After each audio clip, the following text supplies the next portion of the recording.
Ladies and gentlemen, my name is Peter Harbison, and I have the honour to be the Honorary Academic Editor in the Academy. I've written about 38 books, and I'm not finished yet. I suppose my magnum opus would be 3 volumes on high crosses, which appeared in 1992, and that, as it happens to be the same year that a book appeared that I just want to say a few words about to you, and that is a book entitled Beranger's Views of Ireland, which was published by the Royal Irish Academy, and in fact there are a few copies of it still available if any of you would feel like going and obtaining a copy.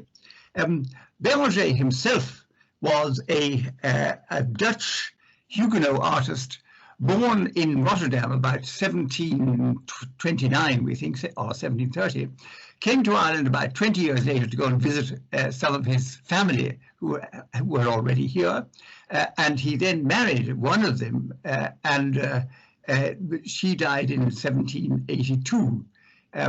He married again, this time to a lady with plenty of money, which enabled him to sit back quite happily for the remainder of his life and would not do very much at all, as far as we know.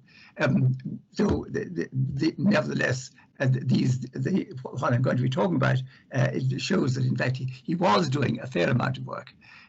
He died in 1817, and he would have been totally forgotten had his cause not been taken up by none other than Sir William Wilde, the polymathic father of Oscar, who had a number of drawings, but also a diary that belonged to Beranger, giving details of tours that Beranger had undertaken. And if it hadn't been for this diary, we wouldn't know very much about Beranger at all. The sad thing is that the diary has disappeared, and in the last 150 years, no trace of it has sadly ever been found. Beranger himself wasn't a great artist. His landscape and trees were pretty poor efforts, it should be said. According to William Wilde, the only decent drawing that he ever made, other than ancient monuments, was of the old Irish pig.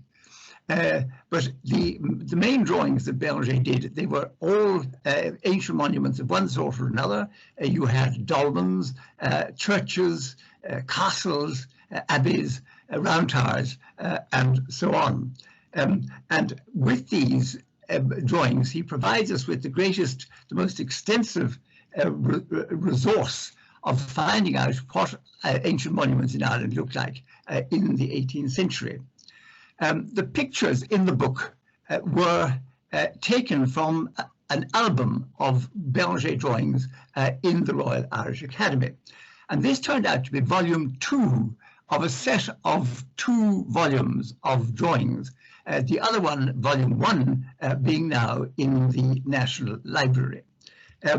All of the drawings in these 2 volumes were all done by Beranger, but that doesn't mean that all of the originals were by Beranger. In fact, there are quite a number of them where Beranger was copying drawings of other people and putting down in the bottom left corner of the drawing who exactly the originator of the drawing was.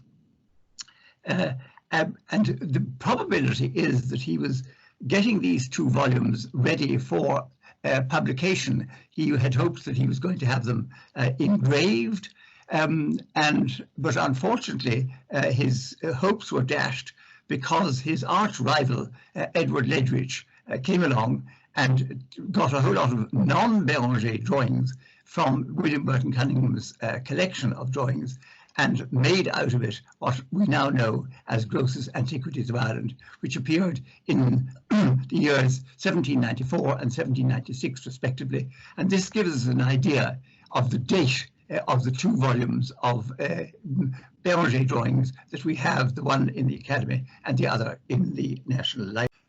There is one further book that I would like to mention to you. It's called Our Treasure of Antiquities.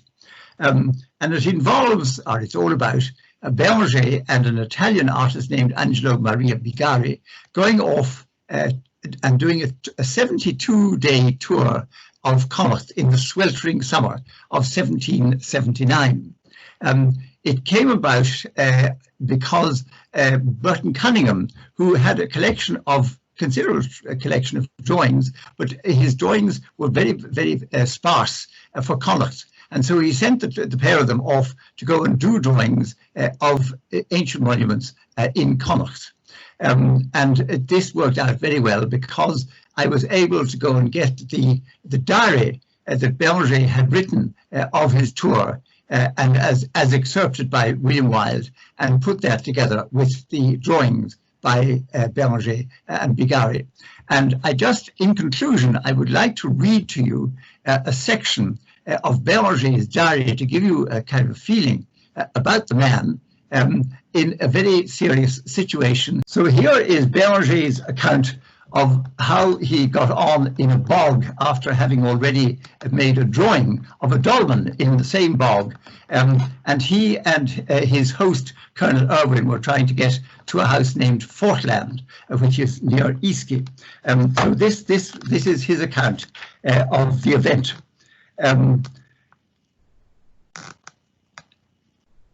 Mr. Irwin, looking at his watch and seeing dinner time approach, asked our guides for a shortcut to go to Fortland, which he knew there was. They seemed ignorant of it, but undertook to try to find it out. We followed when all of a sudden my horse sank under me in the bog.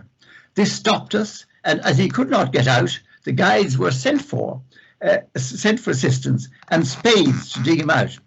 We left our interpreter and servants on the spot, and the colonel, trusting to his memory, undertook to guide me, and we set forward on foot, making many zigzags in the worst ground I ever trod on, sinking in every step halfway of my boots, and being obliged to walk, or rather run, pretty fast for fear of sinking. After an hour's travelling, we could see nothing but the heaven and the bog, and the ground became softer and wetter, so that we could not advance without sinking in it. We tried to the right, then to the left, and twined so much that we knew not which way to go, the colonel having lost sight of his landmark. We continued moving on, as the colonel told me that we should be lost if we ceased moving one moment. I confess here that I thought it my last day. So there we are. That's Beranger's account of the horrible job of going across the bog. But it's good to know that he made it across the bog, as did his horse as well, together with Colonel Irwin. So there we are. Thank you very much indeed, ladies and gentlemen.